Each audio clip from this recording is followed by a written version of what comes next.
ಕಲಬುರಗಿಯ ನಾಗನಹಳ್ಳಿ ಪೊಲೀಸ್ ತರಬೇತಿ ಮಹಾವಿದ್ಯಾಲಯದಲ್ಲಿಂದು ಆಯೋಜಿಸಲಾಗಿದ್ದ ಪಿಎಸ್ಐ ಹಾಗೂ ಆರ್ಎಸ್ಐ ಪ್ರಶಿಕ್ಷಣಾರ್ಥಿಗಳ 13ನೇ ತಂಡದ ನಿರ್ಗಮನ ಪಥಸಂಚಲನದಲ್ಲಿ ಗೃಹ ಸಚಿವ ಡಾ ಜಿ ಪರಮೇಶ್ವರ್ ಗೌರವ ವಂದನೆ ಸ್ವೀಕರಿಸಿದರು. ಈ ವೇಳೆ ತರಬೇತಿ ಅವಧಿಯಲ್ಲಿ ಅತ್ಯುತ್ತಮ ಪ್ರದರ್ಶನ ನೀಡಿದ ಪ್ರಶಿಕ್ಷಣಾರ್ಥಿಗಳಿಗೆ ಪ್ರಶಸ್ತಿ ನೀಡಿ ಗೌರವಿಸಲಾಯಿತು. ಈ ಸಂದರ್ಭದಲ್ಲಿ ಶಾಸಕ ಅಲ್ಲಮ ಪ್ರಭು ಪಾಟೀಲ, ಪೊಲೀಸ್ ಮಹಾನಿರ್ದೇಶಕ ಡಾ ಎಂಎ ಸಲೀಂ ಸೇರಿದಂತೆ ಮತ್ತಿತರರು ಉಪಸ್ಥಿತರಿದ್ದರು.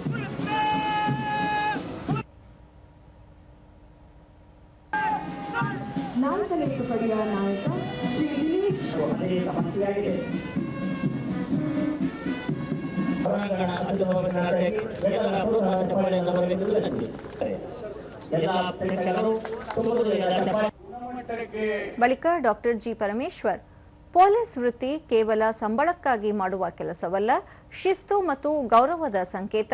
ಪೊಲೀಸ್ ಠಾಣೆಗೆ ಬರುವ ಜನರ ಕಣ್ಣೀರು ಒರೆಸುವ ಮೂಲಕ ಸೇವಾಧರ್ಮ ಪಾಲಿಸಿ ಎಂದು ಕರೆ ನೀಡಿದರು.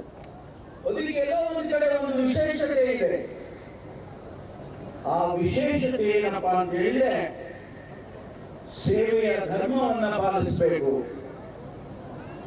ಜನಸೇವೆಯನ್ನು ಮಾಡಬೇಕು, ದೇಶದಲ್ಲಿ ಕಾನೂನು ಸುವ್ಯವಸ್ಥೆ ಸುಭದ್ರವಾಗಿ ಇರಬೇಕು, ಅದಕ್ಕಾಗಿ ನಾವು ಸೇವೆ ಮಾಡಬೇಕು ಅನ್ನುವಂಥದ್ದು ಬಹಳ ಸ್ಪಷ್ಟವಾಗಿ ಸಂವಿಧಾನದಲ್ಲಿ ಹೇಳಿದ್ದಾರೆ.